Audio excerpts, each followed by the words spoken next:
Če izhajam iz svojih izkušenj kot učiteljica na predmetni stopnji, ko imam en razred pred sabo samo 45 minut, v razredu je en učenec z motnjami avtističnega spektra, en učenec ADHD, 4 učenci tujci, en učenec z učnimi težavami, en nadarjen učenec in potem še kakšen učenec, ki moti pouk.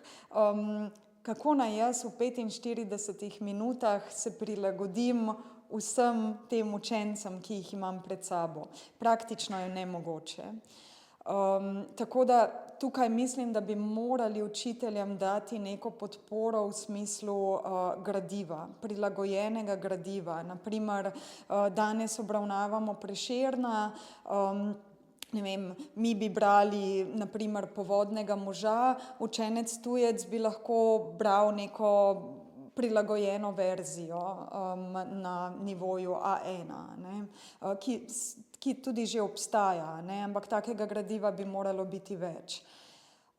Mogoče še ena ideja, mogoče bi lahko učitelji biologije iz različnih šol, ki učijo učence tujce, vsak pripravil neko poglavje, ki bi bilo prilagojeno za učenca tujca. Na tak način, seveda, da bi se ohranilo tudi njihovo avtorstvo, bi mogoče lahko zbrali gradivo, ki bi bilo potem uporabno za vse. Zelo velika ovira, ki jo vidim, je, da trenutno, kako stvari stojijo, vsaka šola rešuje ta problem na nek svoj način. To pomeni, da nekatere šole to delajo zelo, zelo dobro. Poleg kvalitetnega pouka slovenščine kot tujega jezika in veliko pomoči otroke priseljence vključujejo tudi v različne dejavnosti. Celo nekatere organizirajo tečaje slovenščine za njihove starše. Po drugi strani imamo pa šole, ki, recimo jaz sem dobila nekega učenca iz Bosne, ki se je prvo leto vključeval v šolski sistem slovenski, en mesec je hodil v šolo v Novem mestu in mu niti niso ponudili nikakršnih ur slovenščine kot tujega jezika. Tako da tukaj je ena taka zelo velika razlika med tem, kaj delajo šole in mislim, da bi to bilo treba urediti.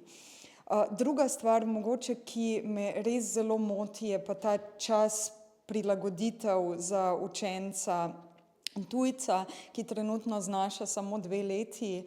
To pomeni, da če grem jaz na Kitajsko, se po 2 letih učenja kitajščine moram poznati že v kitajščini zgradbo celice, moram govoriti o francoski revoluciji in tako dalje, da ne grem še naprej v kemijo in v Franceta Prešerna in tako naprej.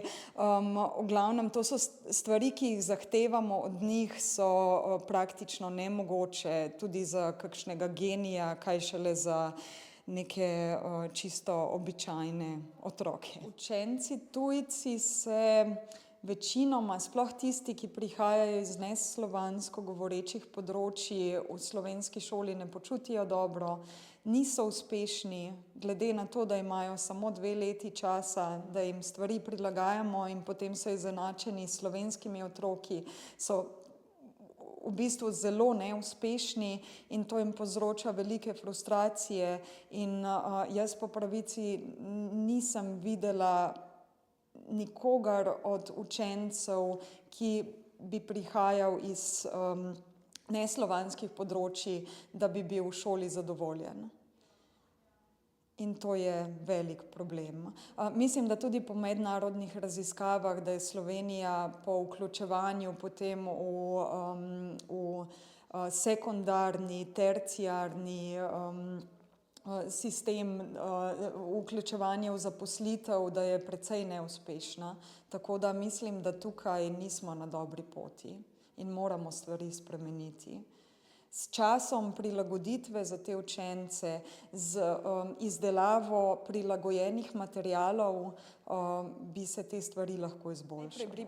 Bi predlagala čisto preprosti popravek, da se podaljša ta čas prilagajanja z 2 let na precej več let.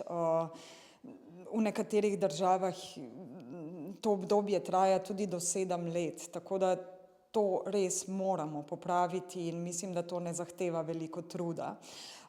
Druga stvar, ki jo vidim, je med šolskimi počitnicami, preden se začne šolsko leto, bi lahko organizirali za tečaje za učence tujce. Tako bi bilo potem za njih veliko lažje, ko bi prišli v šolo, če bi vsaj znali kakšno osnovno frazo, naprimer, a grem lahko na stranišče. Potem tretji ukrep, ki mislim, da bi lahko prinesel zelo veliko dobrega, je pa uvedba svetovalca, strokovnjaka, ki bi na primer deloval na območju Ljubljane, na območju ljubljanskih šol in bi šolam svetoval, kako naj organizirajo pouk, kako naj recimo te otroke, ki so iz različnih področij, slovanskih, neslovanskih področij, otroke, ki so različne starosti, kako jih razdeliti na različne skupine, kako jih učiti slovenščino kot tuj jezik, kako jih vključevati, v kakšne dejavnosti jih lahko vključimo, poleg pouka, kako komunicirati z njihovimi starši, kako organizirati mogoče tudi prostovoljstvo na šoli. V glavnem nek strokovnjak, ki bi tam bil mogoče en teden, bi lahko učiteljem, ravnateljem zelo veliko zelo pripomogel, da bi organizirali veliko bolje pač aktivnosti za učence tujce. Po drugi strani bi pa tudi lahko preveril, kako učenec tujec napreduje.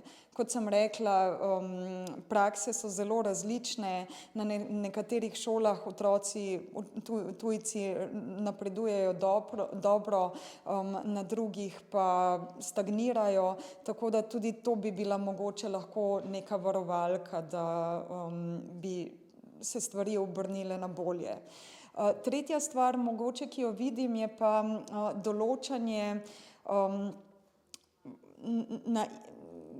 glede na vsakega individualno, na potrebe učenca, koliko ur pouka recimo potrebuje. Zdaj nimamo čisto nobene razlike med slovansko govorečimi učenci in recimo, ne vem, nekdo, ki pride iz Bosne in že kar precej razume slovenščino, se lahko zelo hitro vključi v aktivnosti, v šolske aktivnosti. Po drugi strani imamo pa recimo učence iz Afganistana, ki ne govori angleško, ne piše latinice in za oba dva imamo zdaj ni nobene razlike. Mislim, da bi se te razlike lahko delale z uvrstitvenimi testi, tako da bi se na podlagi njih določilo, kakšno število ur potrebuje učenec in bi se potem te teste ponavljalo, z njimi bi se ugotavljalo, kakšen je učenčev napredek in tudi koliko ur še potrebuje. Svetovalec, ki bi prišel na šolo, bi lahko učitelju pomagal, kako se lotiti prilagajanja, kako vključevati učenca med sovrstnike, kako organizirati prostovoljstvo, v katere ure ga bolj aktivno vključevati, naprimer, seveda lahko zelo aktivno sodelujejo pri športu, pri likovnem pouku, pri tehniki, pri vseh teh malo bolj praktičnih predmetih in kje je treba res biti pozoren, da od njega ne zahtevamo preveč. Naprimer, ne vem, učenec iz Afrike, ki je tukaj 1 leto in pol, to so moje izkušnje zdaj 1 mesec nazaj, in se mora naučiti o evkariontih, prokariontih, zgradbi vseh mogočih celic. Jaz sem mu skušala pomagati, ampak sem prišla do sklepa, da v bistvu niti sama vsega tega sploh ne razumem. Tako da, tudi učitelji se morajo zavedati, da Mi učitelji tujega jezika pravimo, da v eni uri učenec lahko usvoji od 7 do 12 besed. Predstavljajte si, koliko besed ta učenec tujec se mora naučiti, če bi hotel, ne vem, samo se naučiti snov enega dneva. Naprimer, da ima za sabo pouk biologije, geografije, zgodovine, etike. To je nemogoče in učitelji bi se morali zavedati, kaj je mogoče in kaj ni mogoče. Mogoče bi se morali vprašati, ali jaz v angleščini, ki se jo učim že, ne vem, celo življenje, ali znam našteti vse zgradbo celice. Ne znam. Torej, tega res ne moram pričakovati od učenca, tujca. Moje mnenje je tudi, da bi učitelji, ki učence učijo slovenščino kot drugi tuji jezik, morali imeti neko znanje. Ni dovolj, da ko ima na primer učitelj športa prosto uro, zdaj bom pa jaz vzel tega učenca in ga učil slovenščino. Žal, pretežko je, veliko priprav zahteva nekaj takega, tako da jaz mislim, da reševanje stvari na tak način, da ni v redu. Nikakor se ne morem strinjati s tem, da bi učenec na primer 1 leto hodil na nek tečaj slovenščine in bil izoliran od ostalih sovrstnikov.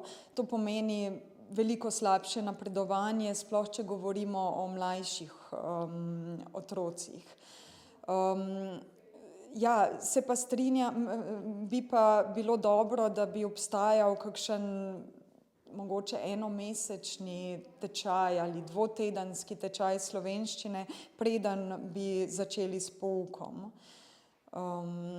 Ampak res pa je, da se vsi učenci ne vključujejo v šolo septembra, veliko jih pride med letom, veliko otrok, sploh tistih iz nekdanjih republik Jugoslavije, grejo domov in so celo poletje doma, tako da ne vem, to bi bilo treba narediti kakšno raziskavo, ali bi se to obneslo ali ne.